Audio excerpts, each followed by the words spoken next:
नमस्कार दोस्तों, बाल टू बेंच एकेडमी में आप सबका हार्दिक स्वागत है। आज हम बात करेंगे उत्तर प्रदेश जो चकबंदी अधिनियम 1953 की धारा 21 से लेकर धारा 23 के संदर्भ में। दोस्तों, धारा 21 प्रारंभिक चकबंदी योजना पर की गई आपत्तियों का निस्तारण इसके संदर्भ में प्रावधान करती है। मतलब प्रारंभिक चकबंदी योजना पर जो आपत्तियां की गई थी उनके निस्तारण के संदर्भ में यहाँ पर प्रावधान किया गया है।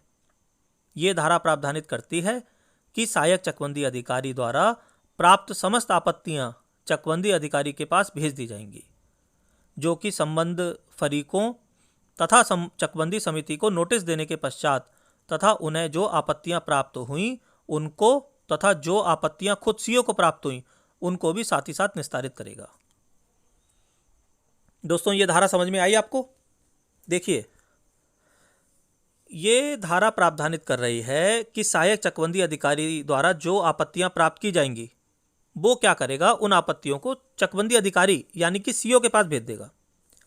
मतलब एसीओ को जो आपत्तियां प्राप्त हुई उसको उसने सीओ के पास भेज दिया। अब सीओ क्या करेगा कि जो संबंधित पक्ष हैं उनको नोटिस देगा तथा चकबंदी समिति को नोटिस देगा, और नोटिस देने के बाद जो आपत्तियां सीओ को भी प्राप्त हुई होंगी, जैसे कुछ आपत्तियां तो एसीओ को प्राप्त हुई, कुछ सीओ को प्राप्त हुई, तो सीओ उन समस्त आपत्तियों को जो प्राप्त हुई उनको एक साथ निस्तारित करेगा। ठीक है, यहां तक आपको बात समझ में आ गई होगी। अब आते हैं उपधारा 2 पर। अगर कोई व्यक्ति जो उपधारा 1 में सीओ की आज्ञा से क्षुब्ध हो, आज्ञा के दिनांक से 15 दिन के भीतर बंदोबस्त अधिकारी चकबंदी के समक्ष अपील प्रस्तुत कर सकता है, जिसका इस संबंध में निर्णय अंतिम होगा। अब यहां पर क्या कह रहे हैं कि अगर कोई व्यक्ति जो उपधारा 1 में सीओ की आज्ञा से क्षुब्ध हो, जो उपधारा 1 में सीओ ने आपत्ति का निस्तारण किया, उस निस्तारण से कोई व्यक्ति क्षुब्ध है, पीड़ित है, तो उसके लिए अपील का अधिकार यहां पर दे दिया गया कि वो सीओ की जो आज्ञा है उस आज्ञा के दिनांक से 15 दिन के अंदर बंदोबस्त अधिकारी चकबंदी के समक्ष अपील प्रस्तुत कर सकता है। ठीक है, यहां पर यह ध्यान रखने की बात है कि इस संबंध में बंदोबस्त अधिकारी का निर्णय अंतिम होगा। ठीक, उपधारा 3 पर आइए। उपधारा 3 ये प्रावधानित करती है कि आपत्तियां निर्णित करने से पहले चकबंदी अधिकारी संबंधित पक्षों तथा चकबंदी समिति को नोटिस देने के पश्चात विवादग्रस्त घाटों का स्थानीय निरीक्षण करेगा तथा बंदोबस्त अधिकारी चकबंदी भी अपील निर्णित करने से पहले ऐसा कर सकता है। अब बताइए, ये वाली धारा आपको समझ में आई? देखिए, इस उपधारा में क्या कह रहा है कि आपत्तियां निर्णित करने से पहले सीओ विवादग्रस्त घाटों का स्थानीय निरीक्षण करेगा। मतलब आपत्तियां वो निर्णित करेगा, उससे पहले क्या करेगा, जो जिन घाटों पे विवाद है, जिन प्लॉट्स पर विवाद है, उनका स्थानीय निरीक्षण करेगा। और निरीक्षण जो करेगा उसके लिए पहले संबंधित पक्षों को नोटिस दे देगा और चकबंदी समिति को नोटिस दे देगा, फिर वो वहाँ का स्थानीय निरीक्षण करेगा। ऐसे ही बंदोबस्त अधिकारी चकबंदी भी अपील का निर्णय करने से पहले अगर ये जरूरी समझता है कि स्थानीय निरीक्षण आवश्यक है तो वह भी ऐसा कर सकता है। अब आते हैं उपधारा 4 पर। यह उपधारा बतला रही है कि यदि किसी आपत्ति के निस्तारण के दौरान कंसोलिडेशन ऑफिसर को या फिर किसी अपील की सुनवाई के दौरान बंदोबस्त अधिकारी की ये राय बने कि एसीओ द्वारा तैयार की गई या बाद में सीओ द्वारा मॉडिफाई की गई प्रारंभिक चकबंदी योजना के कार्यान्वयन से बहुत से खातेदारों के साथ मैटीरियल इनजस्टिस होने की संभावना है, और अगर उनकी ये राय हो कि प्रारंभिक चकबंदी योजना का पुनरीक्षण किए बिना अथवा नई प्रारंभिक चकबंदी योजना तैयार किए बिना कटकों के खातेदारों को भूमि का फेयर एंड प्रॉपर अलॉटमेंट संभव नहीं है, तो उन कारणों से जिन्हें अभिलिखित किया जाएगा, चकबंदी अधिकारी के लिए ये वैध होगा कि वह संबद्ध खातेदारों को सुनवाई का अवसर देने के पश्चात प्रारंभिक चकबंदी योजना का पुनरीक्षण करे और उसे ऐसे निर्देशों सहित जिन्हें चकबंदी अधिकारी आवश्यक समझे सहायक चकबंदी अधिकारी को वापस कर दे। मतलब इसमें क्या कह रहे हैं कि किसी आपत्ति का निस्तारण सीओ ये कर रहे हैं, सीओ, या कोई अपील की सुनवाई बंदोबस्त अधिकारी कर रहे हैं।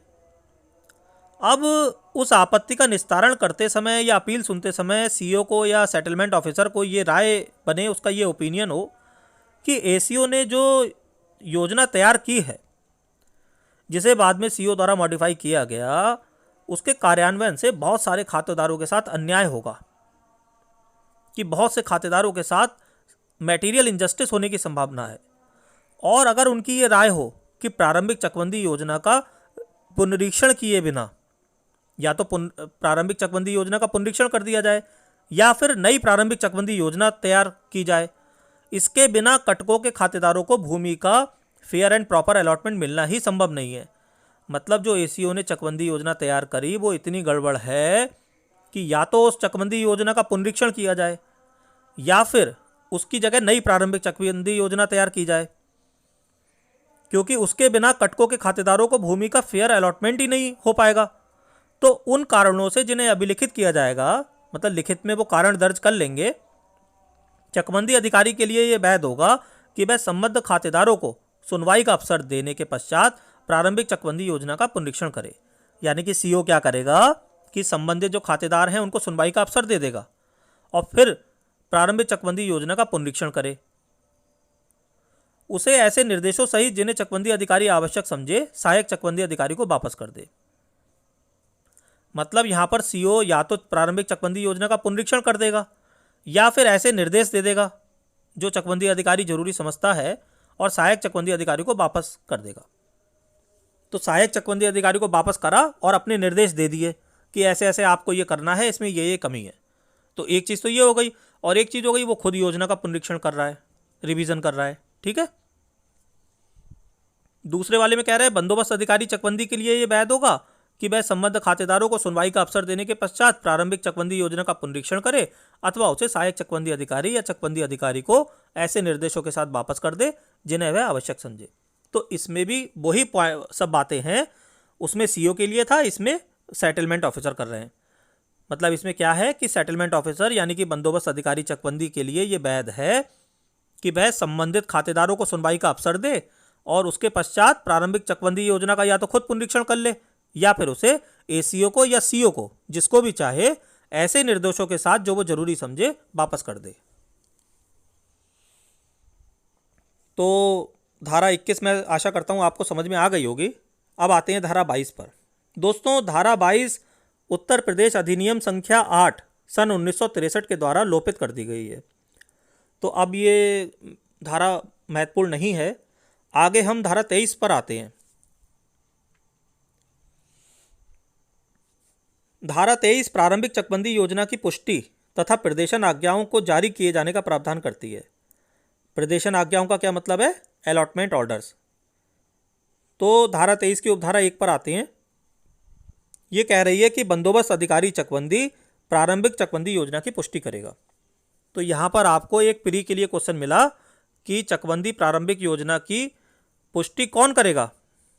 प्रारंभिक चकबंदी योजना की पुष्टि कौन करेगा? बंदोबस्त अधिकारी। इसमें आगे पढ़ते हैं। यदि धारा 20 में निर्दिष्ट अवधि के भीतर कोई आपत्तियां प्रस्तुत न की गई हों, यानी कि बंदोबस्त अधिकारी चकबंदी प्रारंभिक योजना की पुष्टि कर देगा यदि धारा 20 में उसके जो निर्दिष्ट अवधि थी उसके भीतर कोई आपत्ति ही प्रस्तुत नहीं की गई उसके सामने। जब कोई आपत्ति ही प्रस्तुत नहीं की गई तो वो क्या करेगा? चकबंदी योजना को पुष्ट कर देगा। यदि आपत्तियां प्रस्तुत की गई तो ऐसे परिष्कारों या परिवर्तनों के पश्चात जो धारा 21 की उपधारा 1 से 4 तक के अधीन दी गई आज्ञाओं की दृष्टि में रखते हुए आवश्यक हो। यदि आपत्तियां प्रस्तुत की गई तो ऐसे परिष्कारों के साथ ऐसे परिवर्तनों के बाद जो कि धारा 21 की उपधारा 1 से 4 में आवश्यक हो तो वो फिर पुष्टि कर देगा उसकी। अब आते हैं धारा 23 की उपधारा 2 पर। यह बतला रही है कि इस प्रकार पुष्टिकृत प्रारंभिक योजना कटक में प्रकाशित की जाएगी तथा इस अधिनियम में अथवा इसके अधीन की गई अन्यथा व्यवस्था के अधीन रहते हुए अंतिम होगी। मतलब धारा 23 की उपधारा 2 में खाली ये बात कह रहे हैं कि जो ये प्रारंभिक योजना थी जो पुष्टिकृत की गई थी, वो पुष्टिकृत प्रारंभिक योजना कटक में प्रकाशित की जाएगी तथा इस अधिनियम में और इसके अधीन की गई अन्यथा व्यवस्था के अधीन रहते हुए अंतिम होगी। यानी कि जो प्रकाशित हो जाएगी तो फिर क्या होगा, प्रकाशन के बाद तो अंतिम है ही, लेकिन इस अधिनियम में या इसके अधीन की गई जो व्यवस्थाएं हैं उसके अधीन रहते हुए अंतिम होगी। आगे आते हैं धारा 23 की उपधारा 3 पर। यह बतला रही है कि यदि धारा 19 का के अधीन किए गए अलॉटमेंट को धारा 21 के अधीन मॉडिफाई नहीं किया जाए और उपधारा 1 के अधीन उसकी पुष्टि भी कर दी जाए, तो धारा 20 के अधीन जारी की गई नोटिस में दिए गए उद्धरणों को संबंध खातेदारों के लिए इस अधिनियम द्वारा अथवा इसके अधीन की गई व्यवस्था के अधीन रहते हुए अंतिम प्रदेशन आज्ञाएं समझा जाएगा। मतलब धारा 19 का के अधीन अलॉटमेंट किया गया और धारा 21 के अधीन उसे मॉडिफाई नहीं किया गया, ठीक। उपधारा 1 के अधीन उसकी पुष्टि कर दी गई, मॉडिफाई नहीं हुआ और पुष्टि कर दी गई। तो धारा 20 के अधीन जो नोटिस जारी की गई उसमें जो उद्धरण दिए गए तो उनको संबंध खातेदारों के लिए इस अधिनियम द्वारा अंतिम प्रदेशन आज्ञा समझा जाएगा। इतनी सी बात कह रहे हैं ये, ठीक है। तो दोस्तों आपको 21 से 23 समझ में आ गई होगी, ऐसी मैं आशा करता हूं। अगर आपको मेरा वीडियो अच्छा लगा हो तो कृपया मेरे वीडियो को लाइक करें, मेरे चैनल को सब्सक्राइब करें तथा इसे विधि के अन्य विद्यार्थियों को भी आप अधिक से अधिक शेयर करें। धन्यवाद।